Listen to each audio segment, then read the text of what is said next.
नमस्कार दोस्तों, stock market studies में फिर से एक बार आपको बहुत-बहुत स्वागत है। तो आज मैं फिर से आपके सामने कुछ इम्पोर्टेंट कंपनी का अपडेट डिस्कशन करूँगा। तो इस वीडियो को पूरा लास्ट तक ज़रूर देखिए क्योंकि यहाँ पे जो टेक्निकली चार्ट पैटर्न आपके साथ शेयर करूँगा और जो फंडामेंटल आपके साथ शेयर करूँगा, इस दोनों चीज़ को देखकर आप खुद काम कर सकते हैं, आप खुद एनालिसिस कर सीख सकते हैं। तो मेरा काम है आपको सारी चीज़ सिखाना, मेरा कोई टिप्स देने का मकसद नहीं है क्योंकि मैं हमेशा आपको यही बोलते आया हूँ कि अगर सीखकर काम करेंगे तो आपको मार्केट पैसा देगा।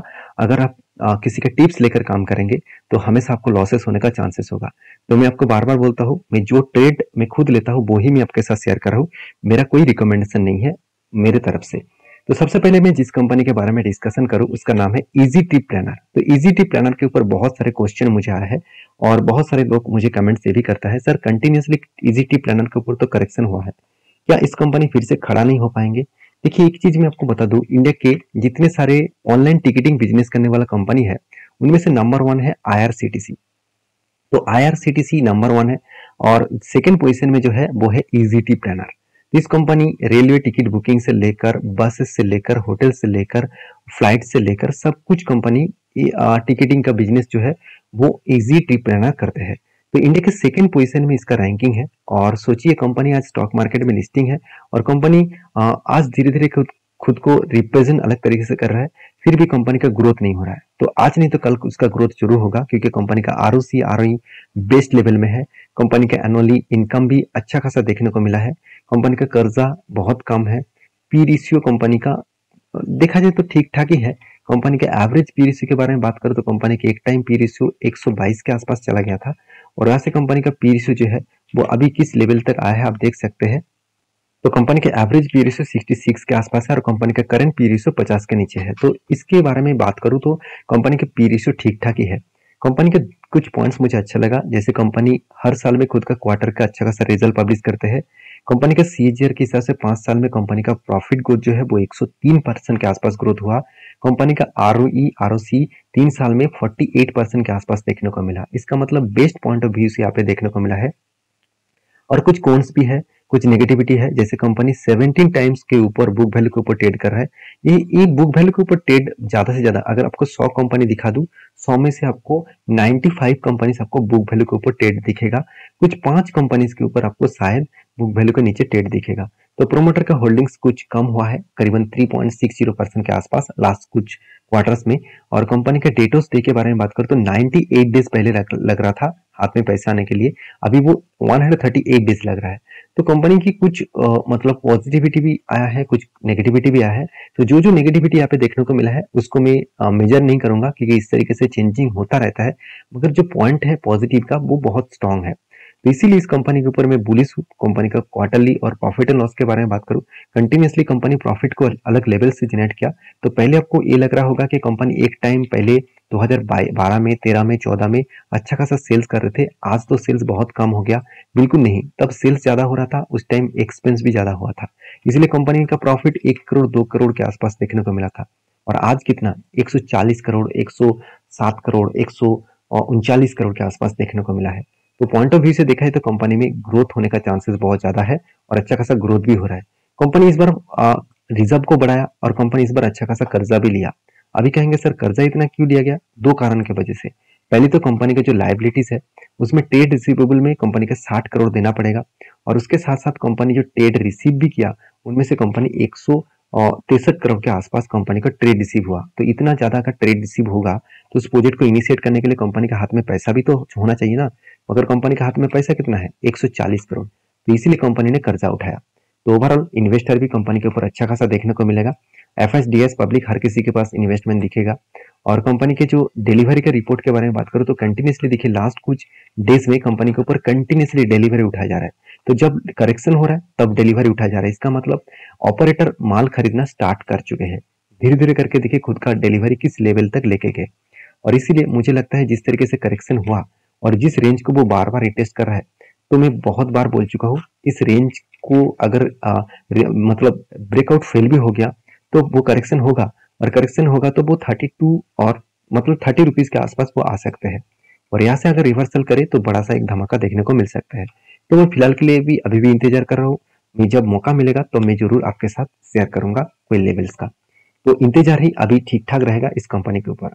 नेक्स्ट जो कंपनी जिसके बारे में बात करूँ उसका नाम है आरती ड्रग्स। तो आरती ड्रग्स एक फार्मास्यूटिकल इंग्रेडिएंट्स के ऊपर काम करते हैं, मतलब एपीआई जो फार्मास्यूटिकल इंग्रेडिएंट्स है उसके ऊपर कंपनी काम करते हैं, साथ ही साथ स्पेशलिटी केमिकल्स के ऊपर भी काम करते हैं।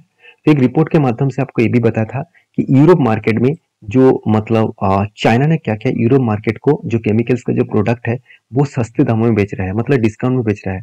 तो यूरोप कंट्रीज से इंडियन जितने सारे केमिकल्स कंपनी है उसका जो डिमांड है वो उन्होंने कम कर दिया, मतलब उसका जो जो प्रोडक्ट इंपोर्ट करते थे वो कम कर दिया, क्योंकि चाइना उसको माल बेच रहा है सस्ते दामों में।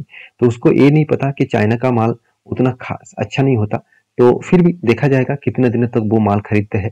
और आज नहीं तो कल वो इंडियन केमिकल इंडस्ट्रीज फिर से ग्रोथ करेगा, फिर से वो खड़ा हो पाएंगे, क्योंकि कोई भी सेक्टर हमेशा स्लो डाउन में नहीं हो सकता।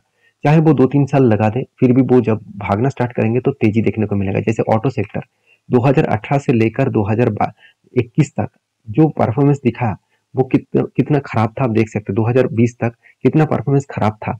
उसके बाद देखिए आज हर ऑटो सेक्टर टॉप लेवल में है। तो मेरा कहने का मतलब है कंपनी अगर अच्छा है तो उसके ऊपर भरोसा जताइए, अगर कंपनी बेकार है, कंपनी का परफॉर्मेंस बेकार है, तो उस कंपनी के ऊपर भरोसा करने से कुछ फायदा नहीं है, चाहे वो सेक्टर में स्लो डाउन हो, चाहे वो खुद के ऊपर स्लो डाउन हो। तो कंपनी का जो कर्जा है वो ठीक ठाक ही है और एनुअल इनकम भी अच्छा खासा हो रहा है। और देखा जाए तो कंपनी के बेसिस ऑफ क्वार्टर, तो कंपनी लास्ट क्वार्टर्स में कंपनी सेल्स को पॉजिटिव रखा, एक्सपेंस को भी कंट्रोल में रखा है, उसके बाद नेट प्रॉफिट भी अच्छा खासा यहाँ पे लेवल्स में देखने को मिला है। अभी यही चीज को मैं एज ए इन्वेस्टर के हिसाब से दिखा दूं तो प्रोमोटर से लेकर एफएस डीएस पब्लिक हर किसी के पास इन्वेस्टमेंट है। डीएस ने छोटा मोटा स्टेक यहाँ पे कम किए थे, फिर से वो होल्डिंग को बढ़ा दिया, मगर एफएस ने होल्डिंग्स को थोड़ा सा कम किया। जो 3% के आसपास होल्डिंग दिखते थे वो आज हो चुके हैं 1.95% के आसपास। मतलब लास्ट कुछ क्वार्टर्स में एक साल तक कंपनी ने कोई भी शेयर को नहीं बेचा। तो ओवरऑल इस कंपनी की जो परफॉर्मेंस है वो कुछ इस तरीके से देखने को मिला है।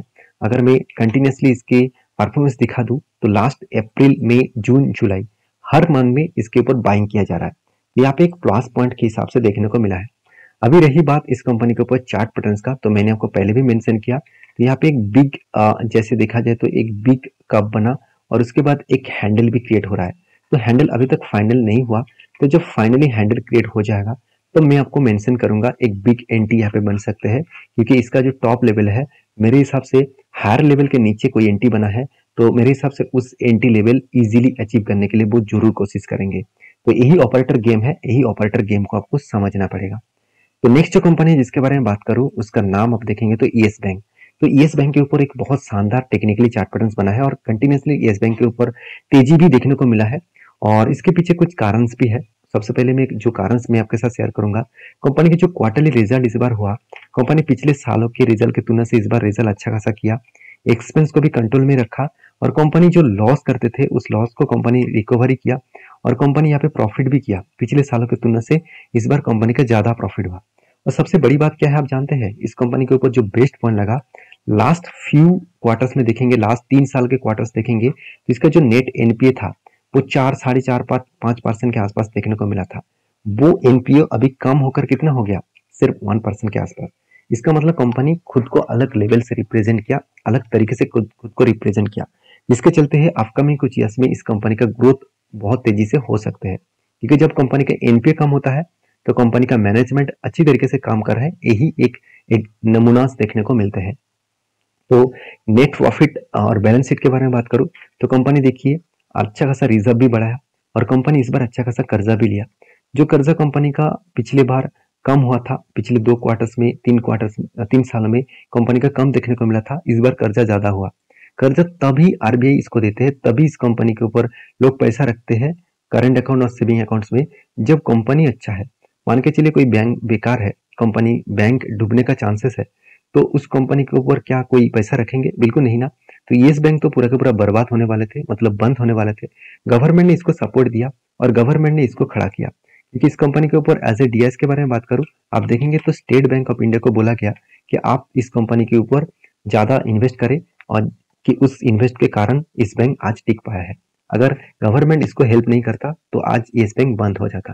तो जैसे अमेरिका में दो बैंक्स बंद हो गया, तो उसी तरीके से दो बैंक को बड़े अलग बैंक ने एक्वायर किया, तो ये भी येस बैंक भी बंद होने वाले थे। तो गवर्नमेंट यही चाहते हैं कि इंडिया में कोई भी कंपनीज बंद ना हो, उसको सपोर्ट जितना चाहिए उसको मिलता रहे। जैसे वोडाफोन आइडिया को भी बचा के रखा, उसके साथ साथ येस बैंक को भी बचा के रखे हैं। तो मेरे कहने का मतलब है कंपनी का परफॉर्मेंस अच्छा खासा हो रहा है, तो उस बेसिस में कंपनी के ऊपर लास्ट कुछ क्वार्टर्स में बाय भी हुआ था। अभी जुलाई मंथ में सेल ऑफ हुआ और मुझे लगता है अगस्त मंथ में भी अच्छा खासा बाय हुआ है। मैं ये बात क्यों बता रहा हूँ, चलो मैं आपको चार्ट पैटर्न में दिखा देता हूँ।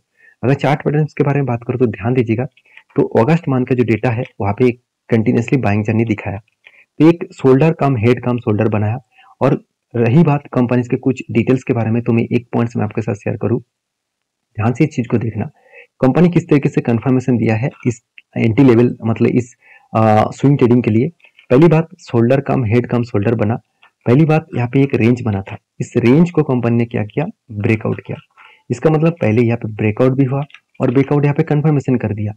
और उसकी दूसरी पॉइंट्स क्या है, कंपनी 200 डेज 20 डेज और 50 डेज ईएमए के ऊपर भी कंपनी ट्रेड किया और उसके ऊपर क्लोजिंग किया। इसका मतलब यहाँ पे दो तरीके से कंफर्मेशन मिल चुके हैं। अभी मुझे फाइनल कंफर्मेशन कब मिलेगा, यहाँ पे इस कैंडल ने ब्रेकआउट तो किया, इसके ऊपर मुझे कोई क्लोजिंग चाहिए। इसके ऊपर अगर क्लोजिंग दे दे तो मैं एंट्री लेने के लिए तैयार हूँ और मेरा जो टारगेट निकल कर आ रहा है वो 22% के आसपास। मैं इस तरीके से टारगेट को लेकर चलूंगा क्योंकि इसका प्रीवियस हाई जो है उसी के नीचे यहाँ पे टारगेट बन रहा है, तो हायर पॉसिबिलिटी है यहाँ पे टारगेट वो अचीव कर सकते हैं। बाकी आप समझदार है, मुझे ज्यादा बोलने का जरूरत नहीं है, आप समझ के काम करिएगा तो सब कुछ आपको दिखेगा। तो नेक्स्ट जो कंपनी जिसके बारे में बात करूं उसका नाम है लंसर कंटेनर्स लाइन लिमिटेड। तो इस कंपनी लगातार एक धमाका परफॉर्मेंस किया और मैंने आपको ये भी बताया, जब कोई कंपनी कंटिन्यूसली इस तरीके से एक पैटर्न्स बनाते हैं तो आप थोड़ा सा इंतजार कर लेना, क्योंकि यहाँ पे कोई शोल्डर भी हैंडल भी बन सकते हैं, क्योंकि काप तो बनाया, हैंडल भी बनेगा, उसके बाद एक बड़ा धमाका देखने को मिल सकता है। तो लंसर कंटेनर्स लिमिटेड के बारे में बात करूं तो कंपनी के ऊपर एक बहुत बड़ा अपडेट आया। जो अपडेट क्या है, कंपनी ने एक अनाउंसमेंट किया, वो है बोनस का। 22 तारीख को कंपनी हर एक शेयर में 2 शेयर बोनस के हिसाब से देने वाला है। तो जितने सारे दोस्त बोनस पाना चाहते हैं तो इस कंपनी के ऊपर स्टडी करिए, उसके बाद काम करिए। तो आई होप वीडियो में आपको बहुत कुछ सीखने को मिला, जानने को मिला। वीडियो अच्छा लगे तो प्लीज लाइक करना, दोस्तों के साथ शेयर भी करना। और ये वीडियो टोटली एजुकेशन पर्पस में था, कोई भी बाय एंड सेल का रिकमेंडेशन नहीं था, तो प्लीज एक बार रिसर्च करके ही काम करना। नेक्स्ट वीडियो में, तब तक के लिए अच्छे से रहिए, अपने ख्याल रखिए, धन्यवाद।